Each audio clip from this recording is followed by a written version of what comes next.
Assalamualaikum warahmatullahi wabarakatuh. Halo semuanya. Perkenalkan, kami dari kelompok 5 mata kuliah Pancasila kelas 18 yang diampu oleh Bapak Dr. Andes Yosri Rizal MSI dengan anggota Ahmad Subhan dengan nomor BP 2010 93 10 34, Fajratul Yanda nomor BP 2010 71 20 28, Maudina Lestari 2010 72 101, dan Rike Auliana Putri nomor BP 20 10 71 2008. Baiklah, pada kesempatan kali ini, kelompok kami akan mempresentasikan materi yang telah kami buat mengenai Pancasila sebagai sistem filsafat. Baiklah, izinkan kami untuk memulai presentasinya. Presentasi yang pertama akan dilakukan oleh saya sendiri. Perkenalkan, saya Maudina Lestari dengan nomor BP 2010 72 101 dari jurusan Sastra Indonesia, Fakultas Ilmu Budaya. Yang pertama yaitu pengertian Pancasila. Pancasila adalah 5 sila yang merupakan satu kesatuan rangkaian yang berasal dari nilai-nilai luhur dan bersumber dari nilai-nilai budaya masyarakat Indonesia yang majemuk dan beragam dalam artian Bhinneka Tunggal Ika. Pancasila berasal dari kepribadian bangsa Indonesia dan unsur-unsurnya telah dimiliki oleh bangsa Indonesia sejak dahulu. Adapun objek materi filsafat yaitu mempelajari segala hakikat suatu, baik itu berupa material konkret seperti manusia, binatang, alam, dan lain-lain, maupun abstrak seperti nilai, ide, moral, dan pandangan hidup. Kemudian, pengertian sistem. Sistem adalah suatu rangkaian keseluruhan kebulatan unsur-unsur yang mempunyai kedudukan dan peran terhadap keseluruhan, dan rangkaian keseluruhan itu menjadi tempat bersatunya semua elemen dan komponen, kemudian dihubungkan bersama untuk memudahkan aliran informasi dan materi, guna mencapai suatu tujuan. Selanjutnya yaitu pengertian filsafat. Filsafat secara etimologi merupakan istilah atau kata yang berasal dari bahasa Yunani, yaitu filosofia. Nah, kata filosofia itu terdiri dari dua kata. Kata philo, ya, seperti philo, philos, philien, philo, philos, atau philien, yang mempunyai arti cinta atau pencinta atau mencintai, dan juga kata sophia, yang berarti kebijaksanaan, kearifan, hikmah, dan hakikat kebenaran.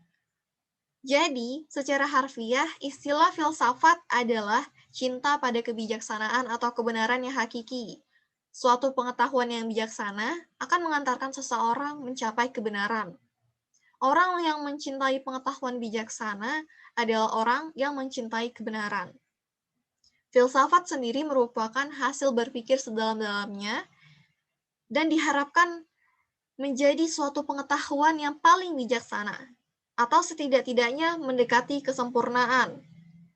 Secara umum, filsafat merupakan ilmu yang berusaha menyelidiki hakikat segala sesuatu untuk memperoleh kebenaran. Kemudian, filsafat dalam Pancasila.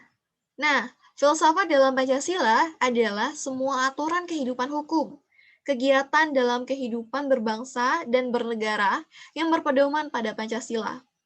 Karena Pancasila merupakan sumber dari segala sumber hukum bangsa dan negara Republik Indonesia.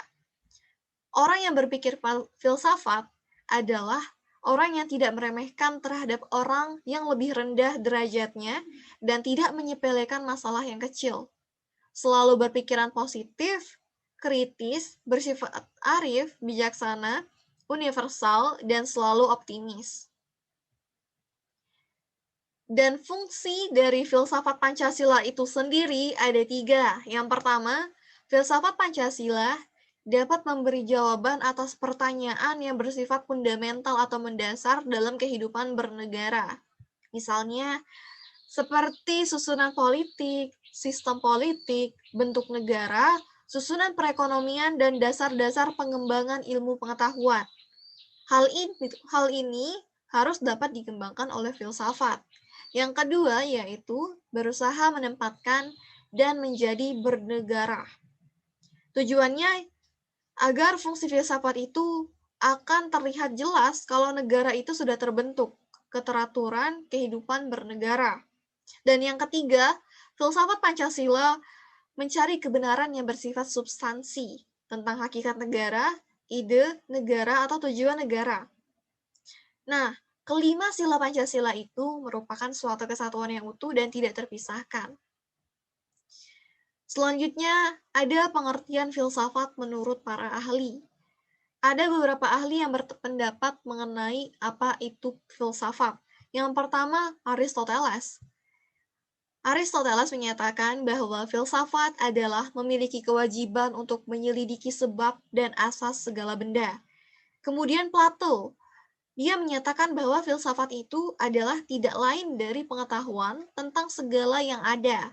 Kemudian Al-Farabi menyatakan bahwa filsafat itu ialah ilmu pengetahuan tentang alam yang maujud dan bertujuan menyelidiki hakikatnya yang sebenarnya. Dan Immanuel Kant yang menyatakan bahwa filsafat ialah ilmu pengetahuan yang menjadi pokok dan pangkal dari segala pengetahuan yang di dalamnya tercakup 4 persoalan, yaitu metafisika, etika agama, dan antropologi. Kemudian ada lagi pendapat tentang filsafat, tetapi yang dikemukakan oleh tokoh Indonesia. Seperti yang dikemukakan oleh Notonegoro, yakni filsafat yaitu menelaah hal-hal yang dijadikan objeknya dari sudut intinya yang mutlak, yang tetap tidak berubah, yang disebut hakikat. Ada Siti Ghazalbah, beliau menyatakan bahwa berfilsafat ialah mencari kebenaran dari kebenaran untuk kebenaran, tentang segala sesuatu yang dipermasalahkan dengan berpikir radikal, sistematik, dan universal. Hasbullah Bakri sendiri menyatakan bahwa ilmu filsafat ialah ilmu yang menyelidiki segala sesuatu yang mendalam mengenai ketuhanan, alam semesta, dan manusia, sehingga dapat menghasilkan pengetahuan tentang bagaimana sikap manusia itu sebenarnya setelah mencapai pengetahuan itu. Dan Profesor Mr. Muhammad Yamin menyatakan bahwa filsafat ialah pemusatan pemikiran, sehingga manusia menemui kepribadiannya, seraya di dalam kepribadiannya itu didalaminya kesungguhan. Selanjutnya, Pancasila sebagai suatu sistem filsafat. Pancasila adalah filsafat negara yang lahir sebagai ideologi kolektif atau cita-cita bersama seluruh bangsa Indonesia. Pancasila dikatakan sebagai filsafat karena merupakan hasil perenungan jiwa yang mendalam yang dilakukan oleh para pendahulu kita, yang kemudian dituangkan dalam suatu sistem yang tepat. Dan filsafat Pancasila adalah filsafat yang mempunyai objek Pancasila, yaitu objek Pancasila yang benar dan sah sebagaimana tercantum di dalam pembukaan Undang-Undang Dasar tahun 1945 pada alinea keempat. Selain itu, ada dua cara pembahasan Pancasila sebagai suatu sistem filsafat. Yang pertama yaitu pembahasan secara deduktif, yakni dengan mencari hakikat Pancasila serta menganalisis dan menyusun secara sistematis menjadi keutuhan pandangan yang komprehensif. Dan yang kedua yaitu secara induktif, yakni dengan mengamati gejala-gejala sosial budaya masyarakat, merefleksikan dan menarik arti dan makna yang hakiki dari gejala-gejala itu. Pancasila yang terdiri atas 5 sila pada hakikatnya merupakan suatu sistem filsafat. Sekian presentasi dari saya. Presentasi selanjutnya akan dilakukan oleh rekan saya. Sekian dan terima kasih. Baiklah, saya akan melanjutkan materi. Pancasila sebagai sistem filsafat mengandung pemikiran tentang manusia yang berhubungan dengan Tuhan, dengan diri sendiri, dengan seksama, dengan masyarakat, bangsa yang semua itu dimiliki oleh bangsa Indonesia. Oleh sebab itu, sebagai sistem filsafat, Pancasila memiliki ciri khas yang berbeda dengan sistem-sistem filsafat lain yang ada di dunia, seperti materialisme, idealisme, rasionalisme, liberalisme, komunisme, dan lain sebagainya. Ciri khas nilai filsafat yang terkandung dalam Pancasila berkembang dalam budaya dan peradaban Indonesia, terutama sebagai jiwa dan asas kerohanian bangsa dalam perjuangan kemerdekaan bangsa Indonesia. Pancasila sebagai sistem filsafat berlaku juga atas kesepakatan penggunaan simbol dalam kehidupan bernegara. Pentingnya Pancasila sebagai sistem filsafat ialah dibagi menjadi 4. Yang pertama, agar dapat diberikannya pertanggungjawaban rasional dan mendasar mengenai sila-sila dalam Pancasila sebagai prinsip-prinsip politik. Yang kedua, agar dapat dijabarkan lebih lanjut sehingga menjadi operasional dalam penyelenggara bernegara. Yang ketiga, agar dapat membuka dialog dengan berbagai perspektif baru dalam kehidupan berbangsa dan bernegara. Dan yang terakhir, agar dapat menjadi kerangka evaluasi terhadap segala kegiatan yang bersangkut paut dengan kehidupan bernegara, berbangsa, dan bermasyarakat. Selanjutnya, sebagai sistem filsafat, Pancasila ternyata juga harus tunduk pada formulasi Barat yang sudah mapan sejak dulu. Jika Pancasila mau dipertanggungjawabkan secara sahih, logis, koheren, dan sistematis, di dalamnya harus memuat kaidah-kaidah filosofis. Pancasila harus memuat juga landasan ontologis, epistemologis, dan aksiologis. Selanjutnya, aspek ontologis. Ontologis Pancasila artinya sebuah pemikiran filosofis atas hakikat dan sila-sila Pancasila sebagai dasar filosofis negara Indonesia. Oleh karena itu, pemahaman atas hakikat sila-sila Pancasila itu diperlukan sebagai bentuk pengakuan atas modus eksistensi bangsa Indonesia. Hakikat dasar ontologis Pancasila menurut Noto Nagoro adalah manusia, karena manusia ini yang merupakan subjek hukum pokok sila-sila Pancasila. Selanjutnya, Pancasila sebagai dasar filsafat negara Indonesia memiliki susunan 5 sila yang merupakan suatu persatuan dan kesatuan serta mempunyai sifat dasar kesatuan yang mutlak, yang berupa sifat kodrat monodualis, yaitu sebagai bentuk makhluk individu sekaligus juga sebagai makhluk sosial, serta kedudukannya sebagai makhluk pribadi yang berdiri sendiri dan sekaligus juga sebagai makhluk Tuhan.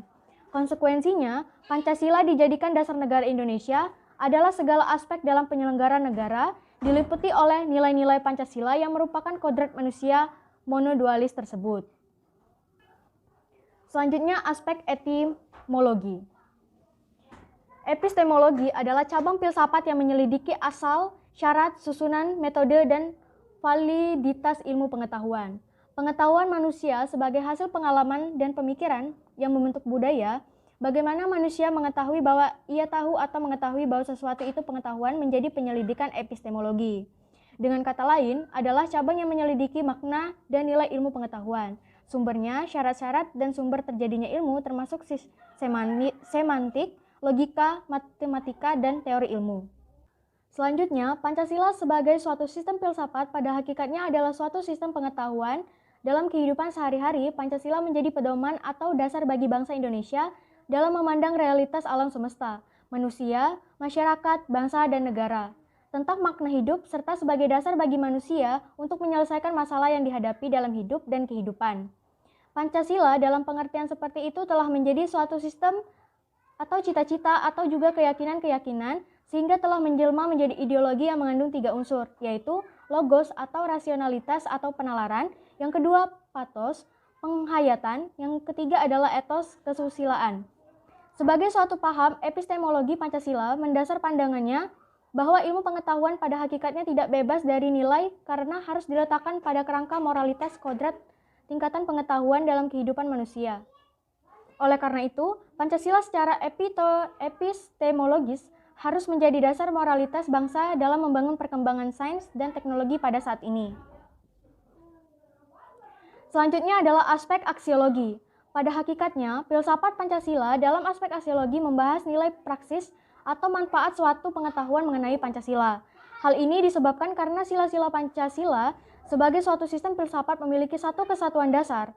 Aksiologi, nilai-nilai dasar yang terkandung di dalam Pancasila pada hakikatnya merupakan suatu kesatuan yang utuh. Selanjutnya, aksiologis Pancasila ini mengandung arti bahwa kita membahas filsafat nilai Pancasila dan Pancasila sebagai pandangan hidup, mempunyai nilai-nilai luhur yang terkandung di dalam sila-silanya, yakni nilai ketuhanan, kemanusiaan, persatuan, dan kerakyatan serta keadilan sosial. Nilai-nilai luhur tersebut sudah seharusnya mampu diserap oleh masyarakat Indonesia. Berpijak dari ketiga aspek dalam filsafat tersebut, sistem filsafat di dalam nilai-nilai Pancasila mengandung ajaran tentang potensi dan martabat manusia yang merupakan anugerah dari Tuhan.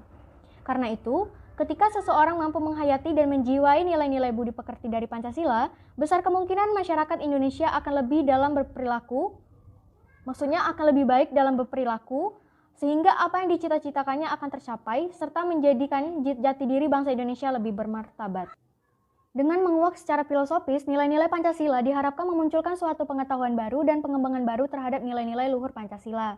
Dengan didasari oleh nilai-nilai luhur Pancasila, diharapkan dapat menggugah manusia-manusia Indonesia untuk kembali setia dan konsisten meresapi dan mengamalkan nilai-nilai Pancasila. Karena itu, sudah menjadi tanggung jawab sebagai seorang ilmuwan untuk mampu membantu dan menerapkan ajaran nilai-nilai dalam Pancasila.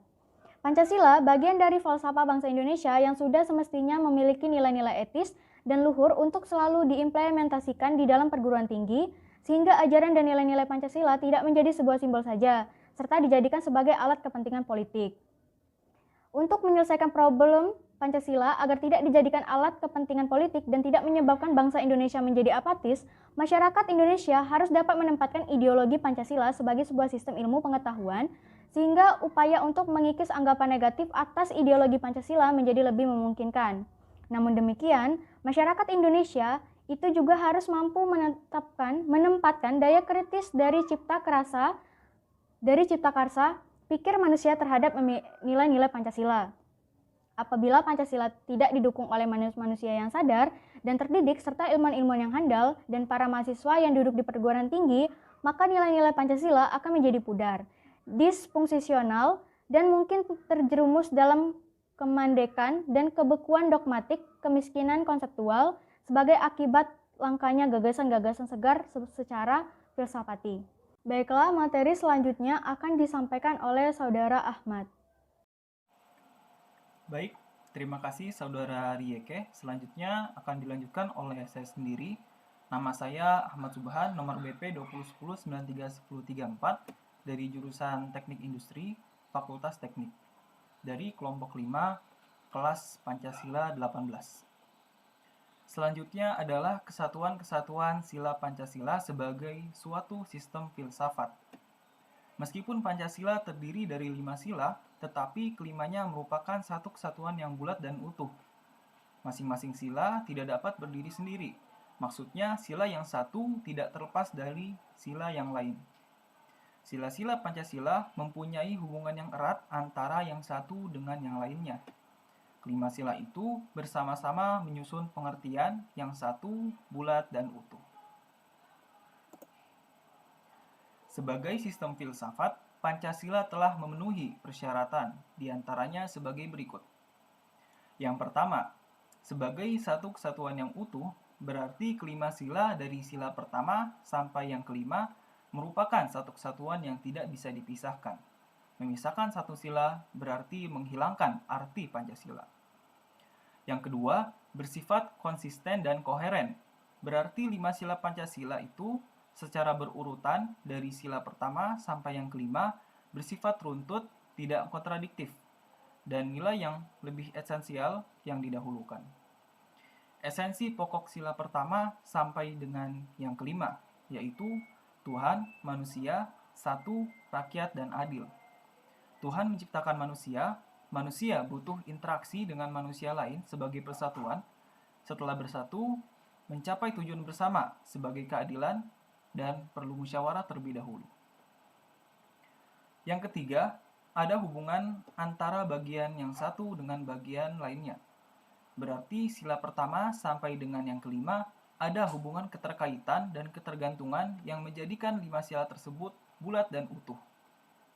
Yang keempat, ada kerjasama.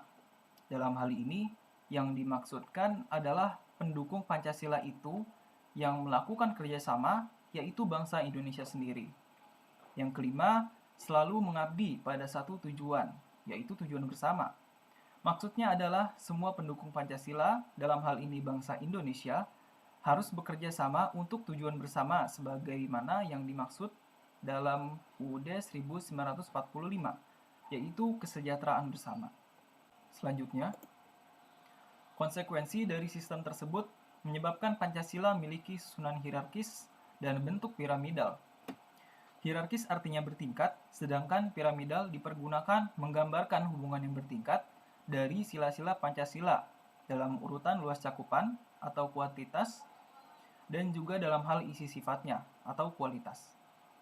Jika dilihat dari segi esensinya, urutan 5 sila ini menunjukkan rangkaian tingkat dalam luas cakupan dan isi sifatnya. Artinya, sila yang di belakang sila lainnya lebih sempit atau kecil cakupannya, atau merupakan pengkhususan atau bentuk penjelmaan dari sila-sila yang mendahuluinya.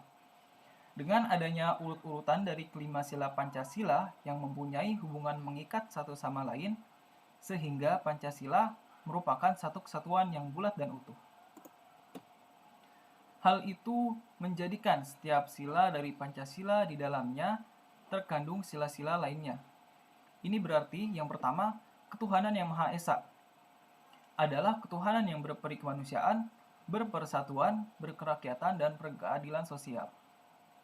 Yang kedua, kemanusiaan yang adil dan beradab adalah kemanusiaan yang berketuhanan, berpersatuan, berkerakyatan, dan berkeadilan. Yang ketiga, persatuan Indonesia adalah persatuan yang berketuhanan, berkemanusiaan, berkerakyatan, dan berkeadilan sosial. Yang keempat, kerakyatan yang dipimpin oleh hikmat kebijaksanaan dalam permusyawaratan perwakilan adalah ketuhanan yang berketuhanan, berkemanusiaan, berpersatuan, dan berkeadilan sosial. Yang kelima, keadilan sosial bagi seluruh rakyat Indonesia adalah keadilan yang berketuhanan, berkemanusiaan, berpersatuan, dan berkerakyatan.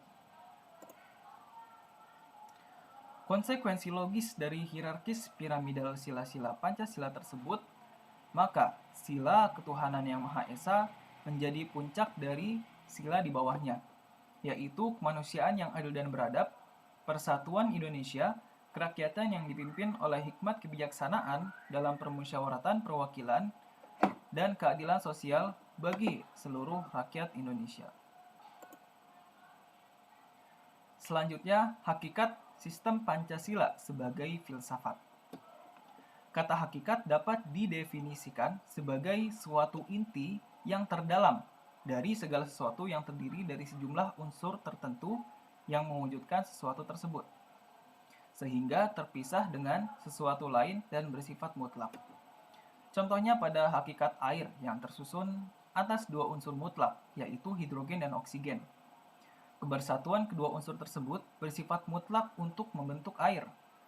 Artinya, kedua unsur tersebut secara bersama-sama menyusun air sehingga terpisah dari benda yang lainnya, misalkan dengan batu, kayu, dan lain sebagainya.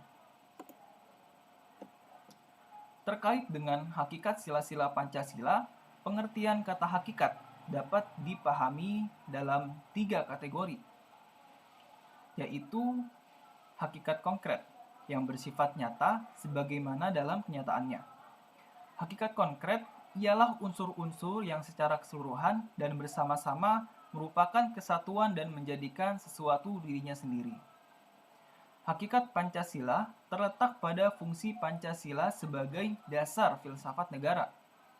Dalam realisasinya, Pancasila adalah pedoman praktis, yaitu dalam wujud pelaksanaan praktis dalam kehidupan negara, bangsa, dan negara Indonesia yang sesuai dengan kenyataan sehari-hari, tempat, keadaan, dan waktu. Sehingga pelaksanaan Pancasila dalam kehidupan sehari-hari bersifat dinamis, antisipatif, dan sesuai dengan perkembangan waktu, keadaan, serta perubahan zaman.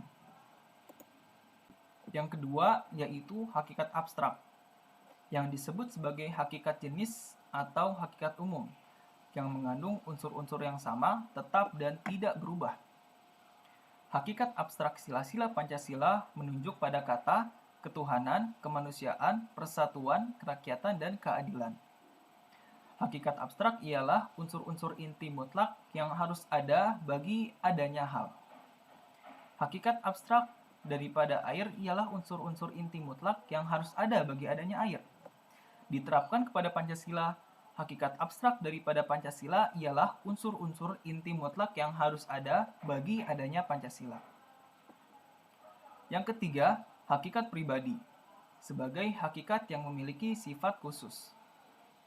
Hakikat pribadi ialah unsur-unsur keseluruhan dan bersama-sama merupakan kesatuan dan menjadikan sejumlah orang atau barang atau hal lainnya kelompok yang sejenis, sehingga terpisah dan berbeda dengan kelompok jenis lainnya.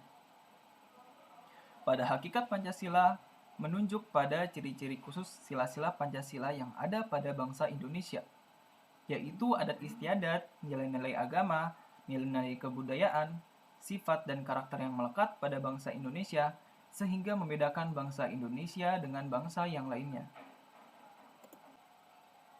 Selanjutnya, hakikat sila-sila Pancasila sebagai sistem filsafat adalah sebagai berikut yang dikemukakan oleh Metonagoro dalam Kailan pada tahun 2013 pada halaman karyanya di halaman ke-402. Yang pertama, hakikat sila ketuhanan yang Maha Esa terletak pada keyakinan bangsa Indonesia bahwa Tuhan sebagai prinsip utama dalam kehidupan semua makhluk. Artinya, setiap makhluk hidup, termasuk warga negara, harus memiliki kesadaran yang otonom sebagai kebebasan dan kemandirian di satu pihak dan berkesadaran sebagai makhluk Tuhan yang Maha Esa yang akan dimintai pertanggungjawaban atas semua tindakan yang dilakukan. Artinya, kebebasan selalu dihadapkan pada tanggung jawab, dan tanggung jawab tertinggi adalah kepada Sang Pencipta. Yang kedua, hakikat sila kemanusiaan yang adil dan beradab adalah manusia monopluralis. Yang kedua, hakikat sila kemanusiaan yang adil dan beradab adalah manusia monopluralis, yang terdiri atas 3 monodualis, yaitu susunan kodrat sebagai jiwa dan raga, sifat kodrat sebagai makhluk individu dan sosial, kedudukan kodrat sebagai makhluk pribadi yang otonom dan makhluk Tuhan. Yang ketiga, hakikat sila persatuan terkait dengan semangat kebangsaan. Rasa kebangsaan terwujud dalam bentuk cinta tanah air. Kata persatuan berasal dari kata dasar satu. Prinsip sila ketiga Pancasila ialah suatu keharusan untuk bersesuaian dengan hakikat satu. Adapun hakikat satu ialah yang pertama, utuh, tak dapat terbagi dan dibagi, serta berdiri sendiri. Yang kedua, hakikat satu ialah terpisah dari sesuatu hal yang lain, tidak menjadi bagian dari sesuatu yang lain. Maknanya, hakikat satu adalah suatu prinsip untuk tetap utuh, pantang atau menolak untuk dipecah belah, sebagai bangsa mempunyai kepribadian sendiri, sebagai negara senantiasa merupakan negara kesatuan yang utuh, benar-benar mandiri, baik sebagai bangsa maupun negara.